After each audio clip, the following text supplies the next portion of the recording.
Y'all, it's David Ducker coming back at you, and today we're going to be talking about the celestial order of heaven, the astromancers, the diviners. This order, which specializes in reading the stars, in seeing the future and the past, in knowledge. A very interesting order. You have this philosophy of you can know everything if you're smart enough to understand it. You can absorb this information, uh, and if you're smart enough to interpret it, you can get useful results. So these are, again, the people who keep observatories in their wizard tower, who have star charts, who believe in astrology, who can read your fate based on when you were born and what the stars were aligned at that exact moment, down to the minute.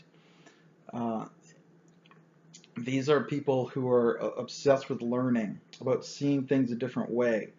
Everything is an omen or a portent to them, and thus everything is important to them. They're extremely perceptive. They pay attention. What color is the moss growing on that tree? Which way is the wind blowing? Did I see an albatross circle twice before continuing on his way? Did a black cat cross your path? They have all of these signs they're looking for, and everything they see, they try to find a sign inside of that. So they're obsessed with prophecy, and they're obsessed with, as I said, learning and knowledge. So that can make a really interesting character. You have, the characters who want to gather the information. So that's one way to play it, to just consume, gather, learn, catalog, to write things down.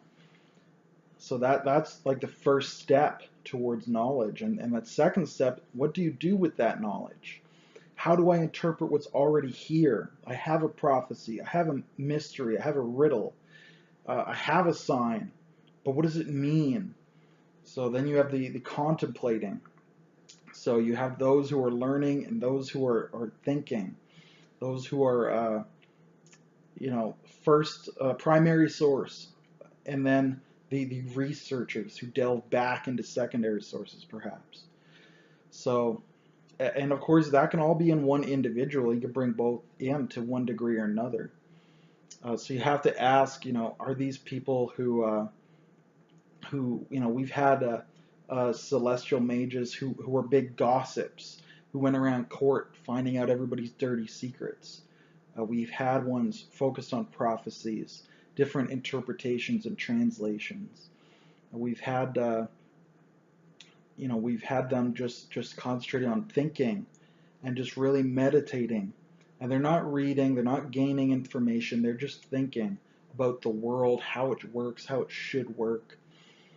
And you can go to them for advice.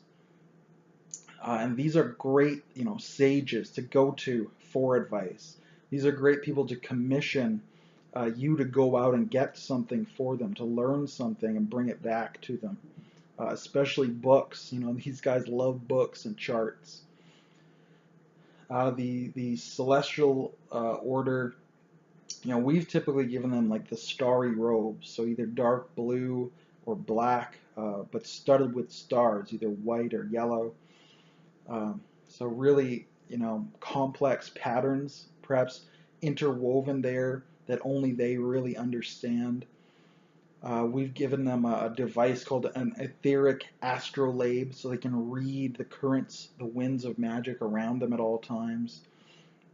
It's a very precise instrument they need to attune, measure, and read. It's kind of a collection of tubes and lenses that they have to carry around with them in order to cast their spells. And we've had a lot of fun with the celestial order. So, that's kind of their philosophy. It's all about learning, thinking, contemplating, gathering, researching. And, these can be great, like mad scientists who they're gathering information, but, they might not know what to do with it, or they want to learn how to do something, but they don't think about should they be doing that thing. So, there's a lot of complexity that you can bring in with them. And their spells are the most versatile out of all the orders, because they have, omen, they have portent, they have these divinations, but they also have specific spells dealing with the heavens, lightning bolt, celestial wings, so they can fly, the wings of heaven, wind blasts, so they have some mobility, they have some offense, they have some versatility. I believe they have weather control, and they have all this divination. So they're the most versatile in terms of spell selection. If you can't decide which order to belong to, this is a great order to belong to, basically. So, my only concern with them is they're maybe too all over the place. Almost any wizard could be a celestial mage. They're kind of the default. Sometimes that makes them spread a little too thin. I do like maybe a little more focus, but we have had a lot of fun with them. So let me know, how do you do celestial mages in your game, diviners? What do you think of the way that I've described how we do them? Leave the comments below. I always appreciate that. And until I see you again, good day and good gaming.